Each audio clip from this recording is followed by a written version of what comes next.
Nothing feels better than winning when people are patiently waiting to see you fail.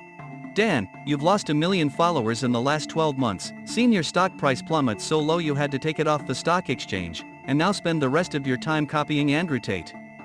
Yeah, we're gonna start a website called Sigma Society. While rambling about politics on Twitter. This is basically the definition of failure, and here's exactly how it happened. Dan Bilzerian took his company Ignite public at a price of $2.50 per share back in January 2019, a time at which his career was going perfectly.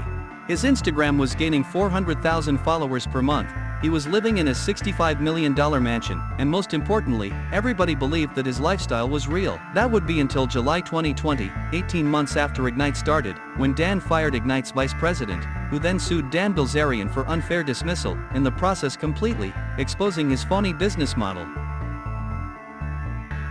For starters, the lawsuit explained that Dan Bilzerian hadn't actually paid $65 million for his mansion, but the property was rather rented for $2.4 million per year. On top of this, it was shown that Bilzerian paid for the travel expenses of the rotating cast of models that permanently accompany Bilzerian wherever he goes, despite Dan consistently stating that the girls were there voluntarily.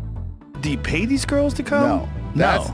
Okay, so that's the big misconception, yeah, I'm right? addressing that on my app. However, the craziest part of the lawsuit outlined Dan's strange expenses, including $75,000 on a paintball field, $40,000 on a rock climbing wall, $60,000 on a Star Wars gun set, $31,000 on pool renovations, $50,000 on a bed frame, $15,000 on a ping pong table, and $88,000 on a vault, just to name a few. It was also stated that some business expenses charged to Ignite were for household items, groceries, and luxury yacht rentals, with a different former employee stating Ignite pays for everything: models, events, yachts. Dan would just have it wrapped with the Ignite logo, and all of a sudden it was an Ignite expense, and he would send them the bill. Pools, trampolines, the employee added, his personal events that had nothing to do with the business. Dan responded by stating, "Some journalist said Ignite was funding my life. Bitch.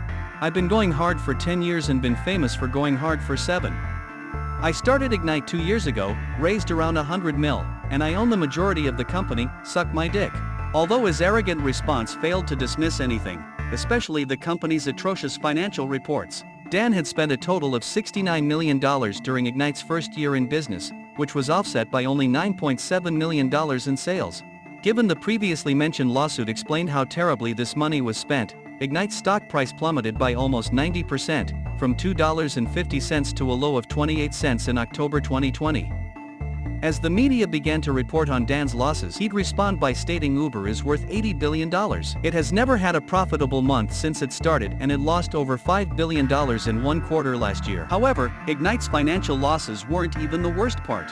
Ignite only had an audience because of Dan's extravagant life, which as a result of the lawsuit had been exposed as rented. His lifestyle was once mysterious and intriguing, but it lost its edge as soon as people realized it was just another business. On top of this, the whole mega rich guy on Instagram shtick was cool in 2014, but by 2020, everybody knew it was complete baloney, which began to reflect in Dan's Instagram statistics in May 2020.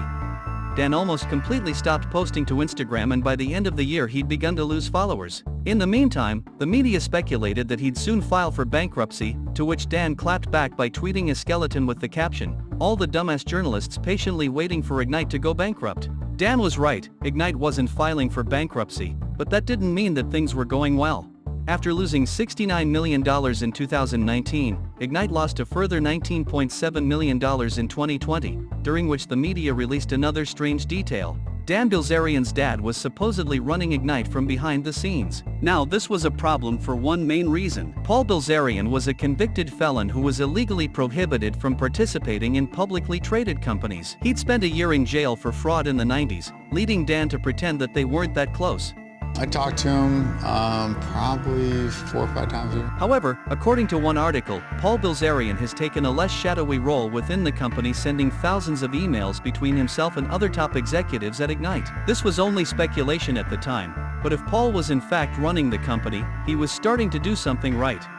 Despite losing $19.7 million in 2020, Ignite actually recorded a profit in their final quarter, leading Dan to tweet, "Ignite announces a profitable fourth quarter." I guess the press and the dumb YouTubers were wrong. Shocking. The reason for which being explained in a Forbes article. For one, Ignite cut costs, slashing a promotional budget by nearly 75%. Pandemics meant fewer parties, and for Ignite that meant a chance at profit. As economic conditions improved in early 2021, the price of Dan's stock began to recover rapidly, quadrupling from 28 cents per share in October 2020 to $1.13 only 1 year later. In the process, Ignite increased its revenue from $16.9 million in 2020 to $78.8 million in 2021, at which point Dan made the claim that he wanted to sell the company. $2 billion would be nice, because then I get over $1 billion. However, the chance of achieving this kind of money began to look unlikely, as the value of Dan's company began to fall off a cliff. The recovery made by Dan in 2021 was completely reversed throughout 2022, owed in part to one particular incident. The SEC is suing Ignite Brands Ltd. for failing to produce documents as it attempts to pursue an accounting fraud investigation.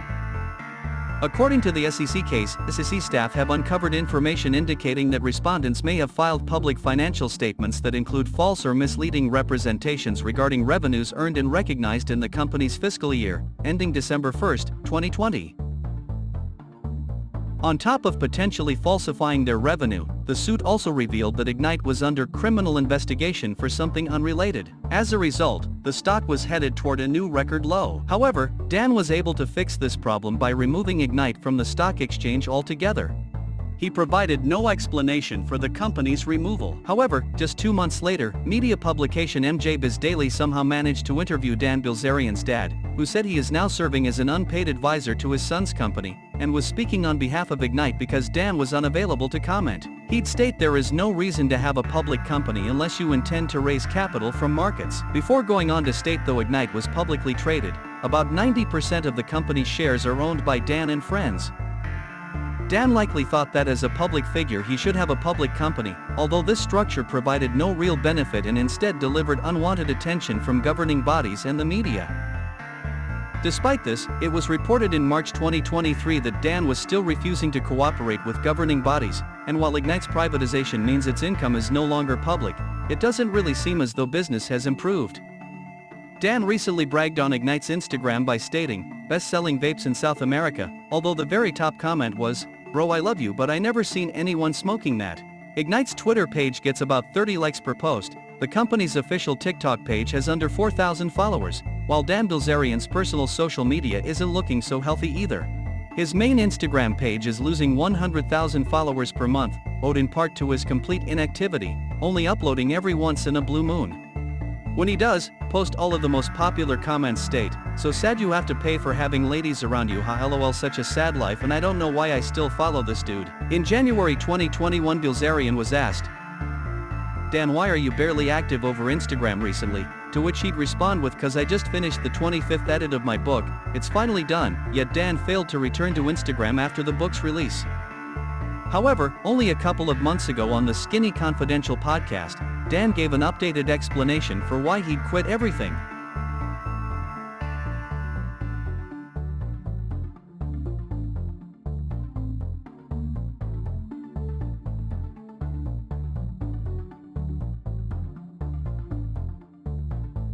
Dan seems quite resentful over his social media career, and is perhaps sick of being hated. However, I can't imagine his next venture will make that any better.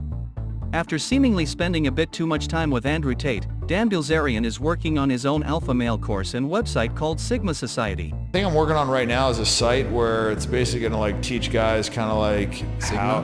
What's that? Yeah. Sigma? Yeah, it's gonna like teach guys how to be guys. You know, I feel like this generation has kind of like lost that. And while such a venture would surely find an audience, it feels like a last-ditch unoriginal money grab, which is almost always a sign of having nothing left to offer.